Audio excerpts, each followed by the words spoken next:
Hello, everybody. My name is Ruben Roman Araujo, and today I want to present to you the work of Laura González-Morales. She is a communications professor at Mexico's National University, and she also works closely with Universidad Anáhuac, where she developed a methodology for instructional design in the B-learning mode from the educational communication perspective. She based her methodology in Manuel Martín Serrano's social mediation theory created in Spain in the year 1977. The most important part of this theory for her work is the methodology he created himself to perform research on his theory.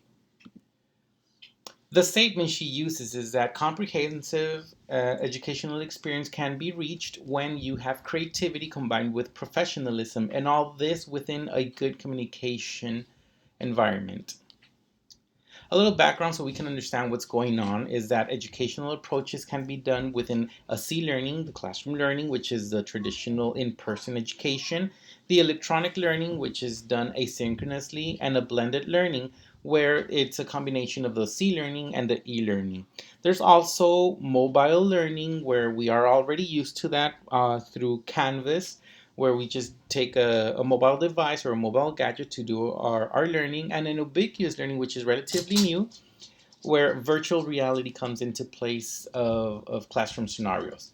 Regardless of the educational approach we want to use for education, a curriculum design has to be done. Part of that curriculum design is the instructional design. The instructional design is the design of everything a teacher has to do to actually transmit knowledge. Out of the four levels of educational communication in instructional design, González-Morales takes the methodological level and applies it to the instruction design for the B-learning approach. Part of this instructional design is the planning of educational multimedia. For example, choosing the right learning management system. We will see what they are in a bit. Also, the creation of learning environments, in this case, the blended learning approach. And instruction methods, we have to choose some that are high-tech, some that are low-tech. High-tech would be, for example, student engaging in his own learning, and a low-tech would be just the professor lecturing. This is a broad view of what her methodology looks like. We have mediating actors, which are the communicators, the software engineers, the pedagogues, the educational psychologists, and all of the upper people that do the actual instructional design. Depending on how good the communication amongst these is, then we will have a good design. All this communication that these mediating actors do is compared to that of an organizational communication, because at the end of the day, an educational institution is an organization. What these mediating actors do is that they do an analysis of relations between technological tools, representations, and educommunicational expressions around the students, which are considered the receiving actors.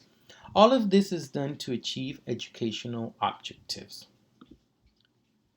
So, the learning management systems are the educational platforms. The one we are really familiarized is Canvas. Out of all the functions that they do, the most important one for González-Morales' work is the communication of the participants. Communication from teacher to students, among students, maybe principals or other people who are involved in the educational system. Even parents can be part of this communication, because at lower educational level, parents have to be really involved and engaged in this education.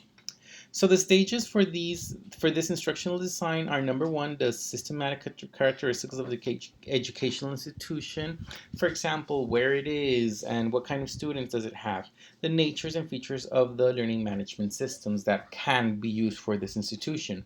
The strategy design is divided in 5 different axes. Number one, class profile. For example, how many credits is the class worth, all the contents, and also number two, the nature of the contents. This takes us to Axis 3, where we have to prepare the activities for the topics and subtopics.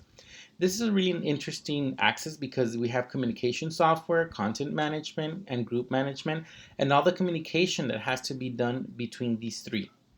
The axis number 4 is the actual development and the selection of materials and the channels that we are going to use for this communication.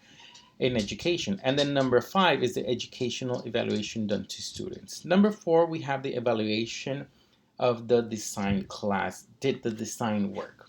So the pros of this is the use of communication, educational communication as the base for instructional design.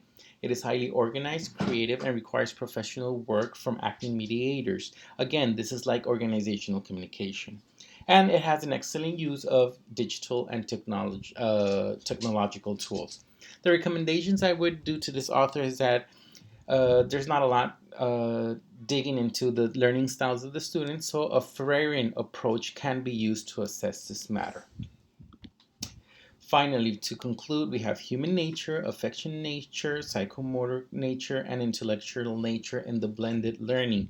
And again, creativity, professionalism, and communication will give you a comprehensive educational experience.